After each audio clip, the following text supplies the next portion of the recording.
In the near future, aliens known as hosts are controlling Earth from the shadows.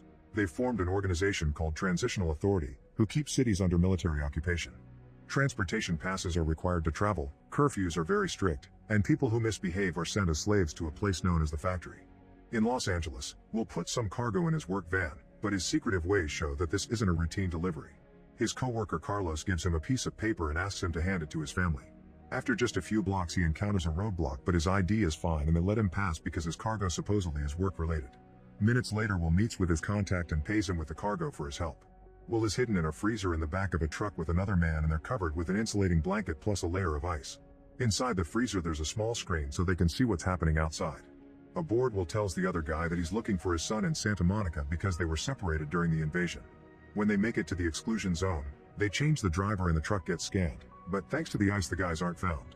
The truck is authorized to cross the gate, but at that moment an explosion happens and the vehicle starts rolling. The freezer opens and the other guy falls, hitting his head and dying in the process. Will crawls out of the truck and sees the entire area destroyed, only for a bunch of soldiers and drones to surround him. Moments later Will is locked up in prison and not allowed to make a call.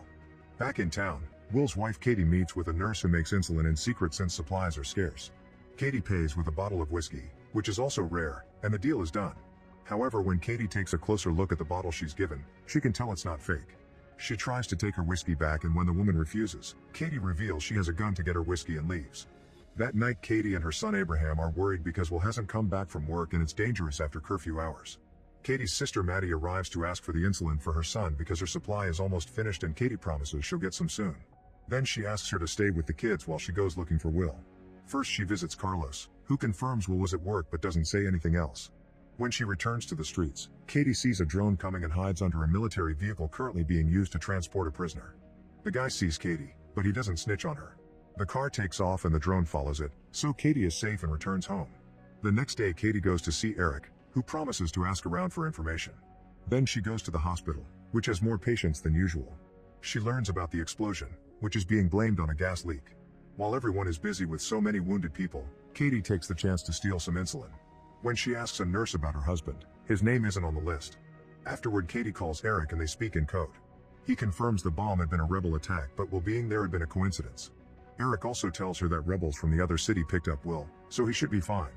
In prison, the soldiers come to pick up Will and call him by his real surname, which he changed when he moved to LA. He's taken to proxy Governor Snyder, who wants Will to give him information about Jeremino, the legendary leader of the resistance. After watching the lights the aliens put up in the sky every night, Snyder threatens to kill Will's family if he doesn't cooperate. A few hours later the soldiers drop Will at his house.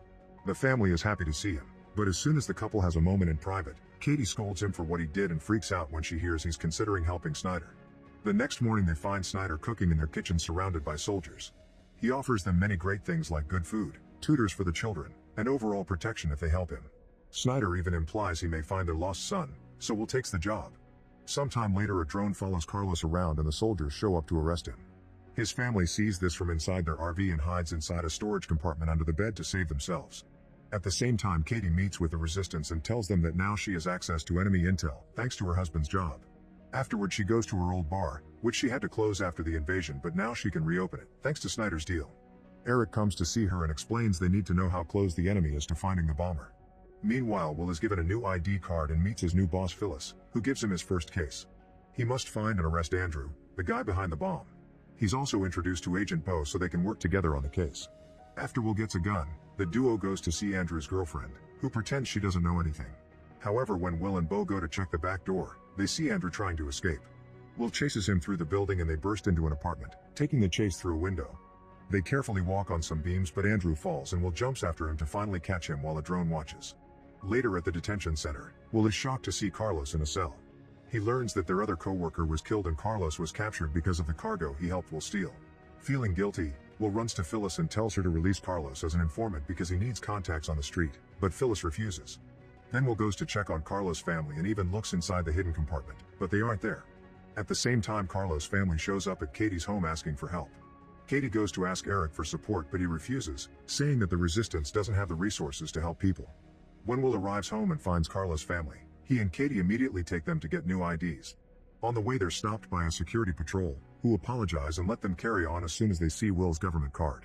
They make it to an illegal workshop and while they wait for the IDs, Katie asks Will about his day and learns that Andrew was arrested.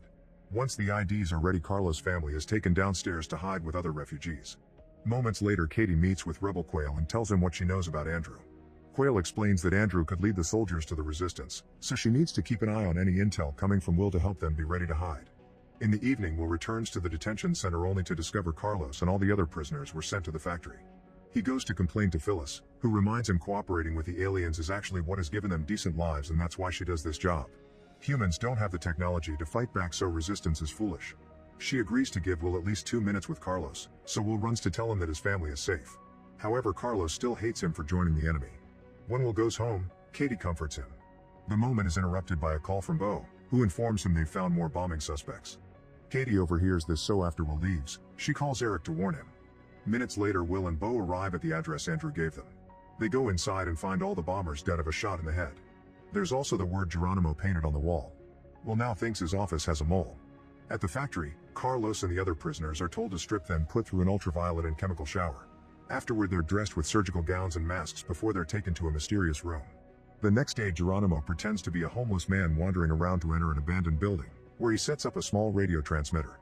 Then he begins broadcasting, sharing all the atrocities the government has done and telling people to fight back. One of his many listeners is Abraham, who records all his messages on tapes. The soldiers are tracking the broadcast, but by the time they arrive at the building, Geronimo is already gone. In the meantime, Katie meets with the rebels for a mission. They give her a gun and everyone hides their faces. Minutes later, 2 soldiers accidentally hit a man on the road with their truck, but when they come out they discover it's a doll. The rebels jump out to ambush them and Eric takes a soldier's radio to call for help. He also shoots in the air for extra realism. Katie is timing everything with watches since they want to know how long it takes for backup to arrive. At that moment, some soldiers jump out from the back of the truck and attack the rebels. A gunfight ensues and Katie hides while all the soldiers get killed. The rebels win the fight, but Justin receives a shot to the chest in the process. Katie tries to help Justin, however Eric pushes her and shoots Justin out of mercy. As random locals start stealing the food from the truck, the rebels run to hide before the drones arrive. They shoot the robbers down while Katie stops the watch. When Katie arrives home, the kid's tutor Lindsay notices she's quite shaken and disheveled. Katie runs to the bathroom to wash the blood off and Will comes to check on her, so she inspires him to get dirty to distract him. Later at the scene of the ambush, Will and Bo are investigating. Will takes a look at Justin's body and can tell he was executed, concluding he must have been a rebel. He informs Phyllis of this and she agrees to track down the body's identity. Moments later, Justin's family is arrested and the soldiers search their house. Agent Jennifer finds a coded message among Justin's things while Will complains about the parents' arrest, but she ignores his concerns. All this is seen by Eric, who immediately goes to tell Quail about it. When Will goes home, he tells Kate about today's arrest, which gets her upset again. Later, Katie meets with Eric and after she calls him out for shooting Justin, he asks her to find out what the soldiers got from Justin's house. At school, Abraham gives him a copy of the tape to his teacher, Mr. Carson. In return, Carson tells Abraham about his telescope and how something very large in Earth's orbit blocked out the pole star last night. Afterward, Abraham's girlfriend Pia takes him to an abandoned building. Pia has the keys because of her father's job and takes Abraham down a tunnel where they find her cousin, who slipped from the ladder and got hurt. Then Pia reveals that the ladder ends on the other side of the wall that surrounds the city. Apparently there are no people there now, so she and Pedro have been sneaking out for months to find food. Abraham helps Pia get the cousin out of the tunnel and reach home safely. After getting some leads on Justin from the government's powerful database, Will and Bo go to the community center and discover that the rebels use it for shooting drills. At that moment, someone fires at them from the shadows, so Will shoots back before going after the stranger. However, the man manages to escape. Then Will and Bo find all the hidden weapons in the building and confiscate them. That night, Eric visits Katie and tells him about the guns they lost. He explains Quail wants to kill Will, so in order to save him, Katie must get intel more important than the damage her husband has been causing. When Katie finally reopens her bar, Snyder shows up to remind everyone that he's allowing this to happen. Will and Bo discuss the case over a drink and their chat is overheard by Katie. When Eric arrives, Katie tells him about Phyllis and the database in exchange for protection for Will. The next day at school, the soldiers burst into a class to arrest a teacher for teaching Bradbury. When a student tries to defend her, the kid is knocked down. The teacher's face is smashed on a table before she's taken away. All this is recorded by the soldiers' body cams. When they return to headquarters, it's revealed that one of the soldiers is Eric undercover. At the office, Phyllis shows Will an organization chart of all the rebel intel they have so far, which puts Geronimo in the center. She explains most of the people in the Transitional Authority believe that there's a single controlling figure, but she disagrees.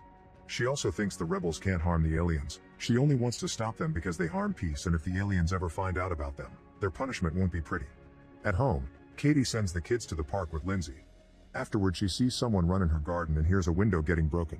She isn't surprised by this and grabs a fire extinguisher before going to another room, where she puts the flames out in seconds and calls emergencies. By the time Will arrives, soldiers are searching his house and Jennifer finds an Indian head penny representing Geronimo, which had been inside the bomb. When Will gets home, a doctor is looking after Katie and soldiers are searching the house. Then Katie is taken to the office for some questions and Phyllis tells her that her organization has talked to the neighbors, who are now in charge of protecting Will's family. If anything happens to them, the whole neighborhood will be held responsible. Phyllis asks Katie for details of what happened and finds many inconsistencies in her story. Afterward, Phyllis tells Will they've found Abraham's tapes. She promises she'll destroy them, but she wants Will to discuss matters with his son. Will rushes home and asks Abraham for an explanation. The kid swears he wasn't involved in any rebel activity and he only knew when to tape the broadcasts because on the Geronimo posters there's a code with the date and time of the next message. In the evening, Katie goes to see Quayle and identifies Phyllis after he also promises her husband won't be harmed. Sometime later, Geronimo starts a new broadcast and thanks to Abraham's trick, Will's team manages to track him down pretty quickly. He's immediately arrested and taken to the detention center, where Will hits him for what the rebels did to his house. After dropping Geronimo off with some doctors, Will goes to see Snyder and Phyllis to tell them he doesn't think this guy is the real leader. Meanwhile, Maddie starts working as an assistant for Charlotte, a rich woman who lives in the Green Zone. One afternoon, she hears that Charlotte doesn't have enough art pieces for a delivery, so she tells her about the gallery she used to work at before the invasion. Charlotte sends her people out and when they return with more art, she wants to know more. Maddie agrees to tell her about all the art places she knows in exchange for a guaranteed insulin supply for her son, which Charlotte agrees to. After Charlotte leaves the room, her husband Nolan arrives and flirts with Maddie. Later, Jennifer, Beau, Will, and the soldiers search a deserted area because Jeremino told them that this is where he got the scripts to broadcast. Beau finds a tunnel hidden behind some plants and Will realizes it goes to the Green Zone. That night, Phyllis shows up at the bar and reveals she knows Katie works for the rebels, showing her pictures as proof. Phyllis then announces that Katie works for her now. Moments later, Phyllis arrives at her house and checks on her husband, who had a stroke some time ago and now is a bedridden vegetable. When she goes into another room, she finds Eric, who immediately shoots both Phyllis and her husband. In the middle of the night, new posters are left in the tunnel. A group of teenagers find them and start putting them up around town. The soldiers try to catch them, but the teens are faster and get to escape. In the Green Zone, the soldiers do manage to catch the guy doing the delivery at the tunnel. In the morning, Beau comes to tell Will about Phyllis' death, which is overheard by Katie. The duo rushes to Phyllis' home to investigate and Jennifer shows them the Geronimo graffiti on the wall. Snyder also arrives and gets very scared, so he tells his agents to find Geronimo faster. Then Will goes to the office and pressures the captured teenager until he reveals who gave him the posters. Soon Will, Beau, and a group of soldiers are bursting into the boys' home. They find a hidden passage behind a painting and a room filled with printed equipment. There's a man and a woman, and both of them swear they're Geronimo. Meanwhile, Pia takes Abraham beyond the wall. The old city is badly damaged from the invasion and there are no people left. They find a warehouse full of supplies and steal a bunch of stuff while sharing some kisses. Afterward, Abraham brings some rare markers for his sister and promises Carson that he'll find him the parts he needs to make a more powerful telescope. Later, Snyder announces to the general public that Geronimo has been captured. However, when he goes to the detention center for the interrogation, it's quite clear that there isn't a real Geronimo. There was never an amazing man who started the rebellion. It's just these two people who sent out posters and radio broadcasts to inspire the locals. In private, Will accuses Jennifer of being the mole, so an angry Jennifer retaliates by sharing Phyllis' suspicions about Katie. When Will gets home, she asks Lindsay for details about the day of the bombing. Then he visits Katie at the bar and asks her about her private talk with Phyllis, so Katie lies about what happened. That night, Will searches the bar but doesn't find any evidence besides a book. Since Snyder promised the public a show, he makes a deal with the first Geronimo they caught, whose actual name is Luis. If he confesses he's Geronimo during the trial, Luis will only pretend to execute him and move him to another location. A desperate Luis agrees. For the next few days, Luis' trial is televised and he's given a death sentence. Snyder acts as the judge and goes back on his deal, making the soldiers hang Luis for real in front of everyone. After the event is over, Snyder leaves with Will in his car while a convoy of soldiers that includes Eric protects them. One of the streets is blocked by a rebel disguised as a worker, so the cars have to take a different route. Suddenly, Eric shoots the window to make the car stop and causes Snyder's vehicle to crash against it. As Snyder's driver passes out, Eric starts killing the soldiers in his car while Katie keeps an eye on the time nearby. Another car arrives full of soldiers, but it's actually the rebels in disguise. They shoot black paint at Snyder's car to cover the windows before tearing off a passenger door. Will and the bodyguard immediately open fire, killing a few rebels. Then Will jumps into the driver's seat and Eric can't shoot him because he promised Katie, which allows Will to drive away after the bodyguard gets shot too. Katie announces the time is almost over, so the rebels have no choice but to leave. Afterward, Katie goes to her bar and hides all her rebel things in a vent. At that moment, Will arrives with Snyder to hide there until help comes. Unfortunately, the land phone isn't working, so Will leaves to find a payphone. Then Katie hides in another room and uses her secret radio to tell Eric that Snyder is with her. Soon Will comes back and announces help will be there in 20 minutes. Katie takes him to the bathroom to take care of his wound, and she tries to convince him to hand Snyder over to the rebels, but he refuses. When the couple comes out, Snyder tells them that he's confirmed their missing son Charlie is alive and he's working to bring him here. It's complicated because he's in another colony and there isn't much communication between colonies, not to mention the deserted land between them is dangerous. At that moment, Eric knocks on the door while still dressed as a soldier. Since Snyder doesn't trust his guards anymore, he and Will hide. Katie pretends she doesn't recognize Eric and lets him in as a concerned citizen. He searches every room including the bathroom where Snyder is hiding but doesn't check the stall. Then he goes down into the cellar with Katie so they can talk in private. Eric asks Katie to get Snyder through the back door so they can finish this. Then he leaves. Afterward, Will notices that Snyder left his jacket in the main room and thinks the soldier saw it, so they must prepare for the worst. They barricade every door before Snyder reminds them to cooperate if they don't want him to ruin their lives again. Katie gets furious and tries to push him out of the bar where a bunch of rebels dressed as soldiers are waiting. However, Will stops her and saves Snyder. When Quayle hears about the situation from Eric, he tells him not to protect Will anymore. Snyder tells Will he doesn't understand how they got rebels in the force because everyone was screened according to an algorithm. It turns out the database they used was brought by the aliens, who had already researched Earth before coming here. Suddenly, Will hears people on the roof, so he makes Katie and Snyder hide. The front door is broken down and a gas grenade is thrown inside the bar, so Will opens fire to kill the fake soldiers as they try to get in. A man manages to get close enough, but before he can shoot Will, Katie comes out and shoots the soldier first. Then Eric comes in and threatens the couple until they back off. Will tells him Snyder is in the office, but when they check there, the back door is open and Eric runs out to go after Snyder. At that moment, some soldiers arrive led by Lagarza, a man that Snyder trusts. Katie tells them Snyder ran away, but Will reveals he actually hid him in the cupboard and lied to Eric. Now Snyder gets to leave safely. That night at home, Will tells Katie the truth behind Geronimo.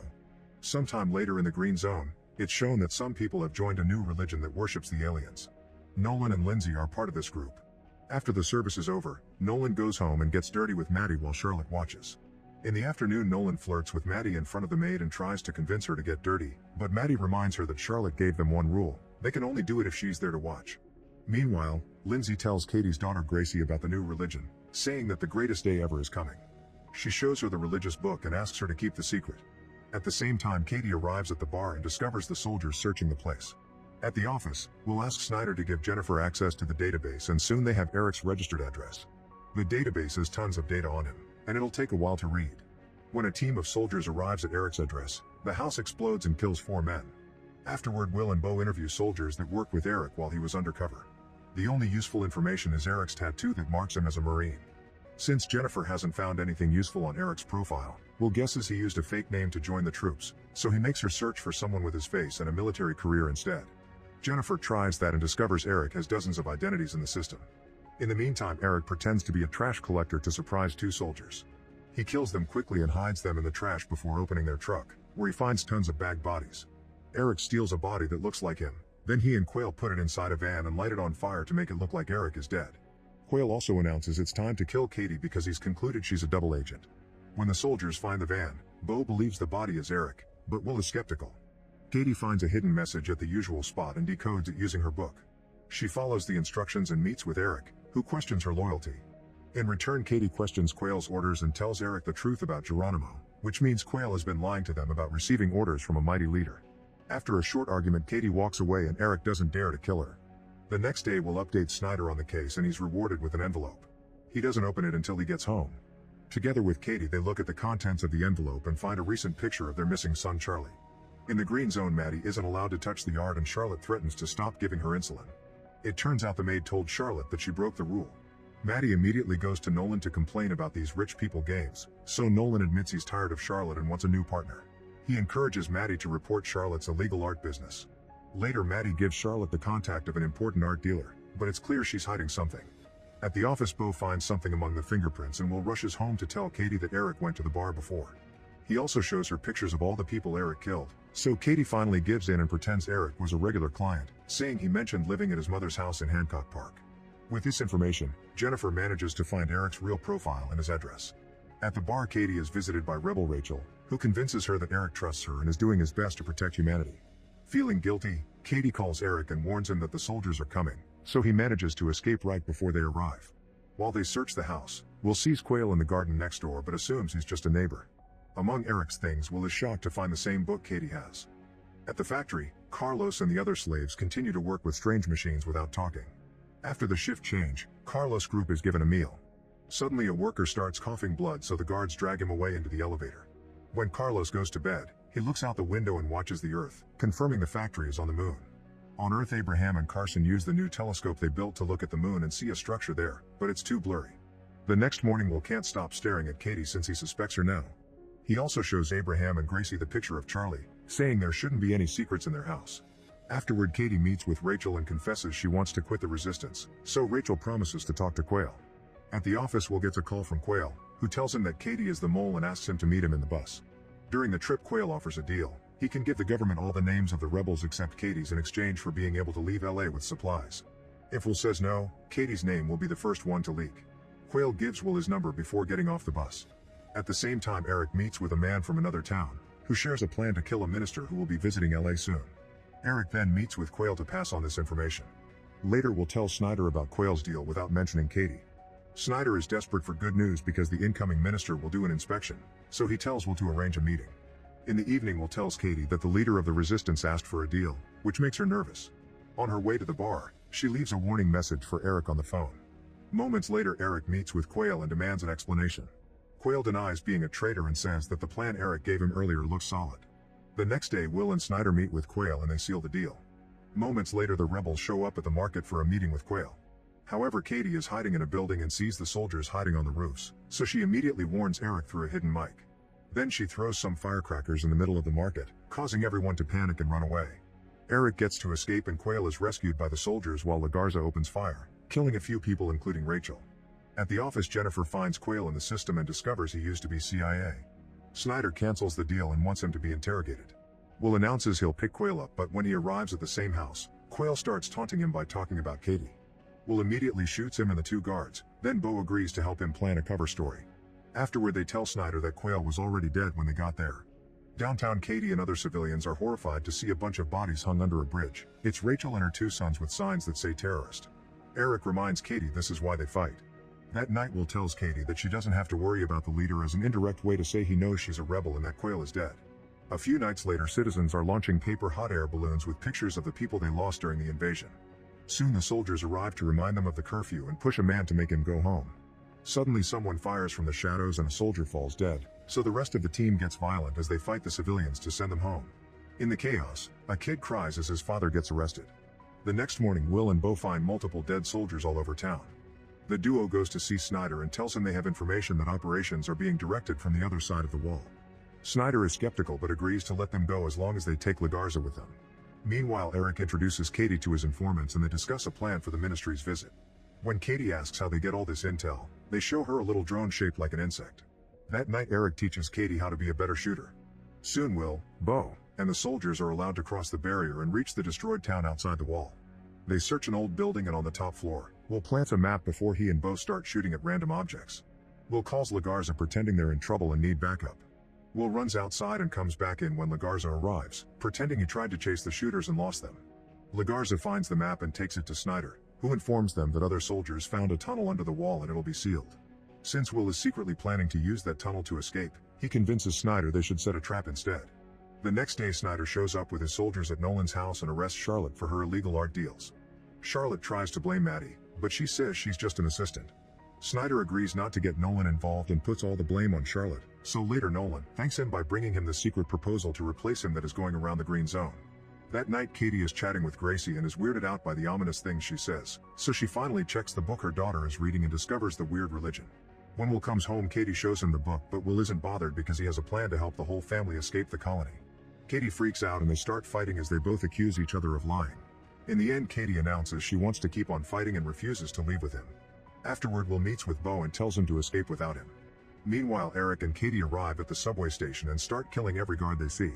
Since this place is empty at this hour, they're done in just a few minutes, although they notice some guards are wearing different uniforms.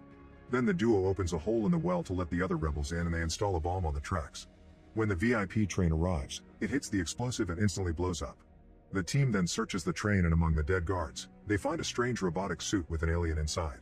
The next morning, Will, Jennifer, and all the soldiers are told that the rebels kidnapped an alien. They need to find him fast because the last time this happened in Dallas, the aliens destroyed the city as punishment.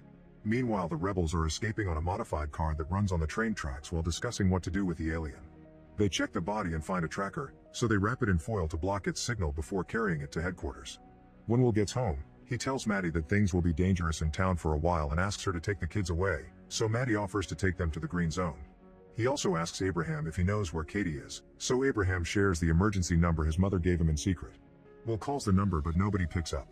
While the rebels are trying to make their way to their headquarters, an alarm begins ringing through the whole town. Usually this means curfew, but Eric realizes they're putting the city on lockdown. Soon a furious crowd gathers outside the green zone, asking to be let in.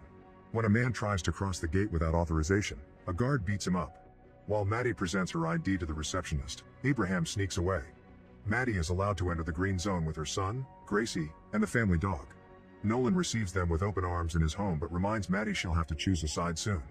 Meanwhile, Abraham goes back to town and picks up Carson, telling him that all this chaos is the perfect moment to sneak out through the tunnel to find one of the old observatories in the old city. At the subway station, Jennifer and Will check the security footage, finding Eric and Katie on camera. Jennifer doesn't seem to recognize Katie, so Will keeps his mouth shut. On the streets, one of the rebels pretends to need help and two soldiers stop to arrest her. Eric immediately shoots them down and the group steals their van. As they cross the town, they notice more drone activity than usual and are shocked to see them blow up a building. Soon there are buildings exploding all over town, which is the way the aliens have to slowly punish them. The rebels manage to make it to their headquarters and Katie points out people are dying because of their kidnapping, but the others want to get some intel from the strange suit before thinking about other options. At that moment the phone rings and Katie picks it up thinking it's Abraham, but it's actually Will. To avoid getting the rebels angry, Katie pretends she's talking to her son and hangs up after hearing her kids are safe in the green zone. Then the group begins working on cutting the alien suit open, but none of their tools are strong enough to even make a scratch. Will asks Jennifer to track the number, but the computer says it's registered at the prison's address. Then Will gives Jennifer Katie's book. Since they have a message from Rachel's body, Jennifer starts working on decoding it and the result mentions a special opportunity. They check the footage of the market and notice Eric's informant acting weird, so they search for him in the database to get his address. Will asks Jennifer to give him 20 minutes to rescue Katie, then she can send the soldiers. Back to the rebels, they use the alien's own fingers to activate the suit's computer, so now they can remove it from the glove. At that moment Will arrives and tells them the soldiers are coming, so Katie tells the rebels to leave. They still want a few minutes to finish getting some intel and Katie snaps, removing the signal blockers from the lab. This activates the suit's tracker and the location will reach the drone soon. Now the rebels have no choice but to escape with the glove computer after they cover the tracker again with foil. The group leaves through a hidden door but Katie stays one last moment with Will. They can hear the drones coming, so Katie leaves and lets Will pretend he found the alien body. Minutes later the soldiers retrieve everything and Snyder rewards Will with a pass to get to Santa Monica to find his son. In the green zone, Maddie is shocked to discover Nolan has hired Lindsay. Meanwhile Abraham and Carson try to cross the tunnel, only to be ambushed by soldiers. At the office, Snyder is fired from his position. At the wall, Will crosses the gate with his new ID without issues. Katie goes to her empty house, unaware that now there's a hidden camera.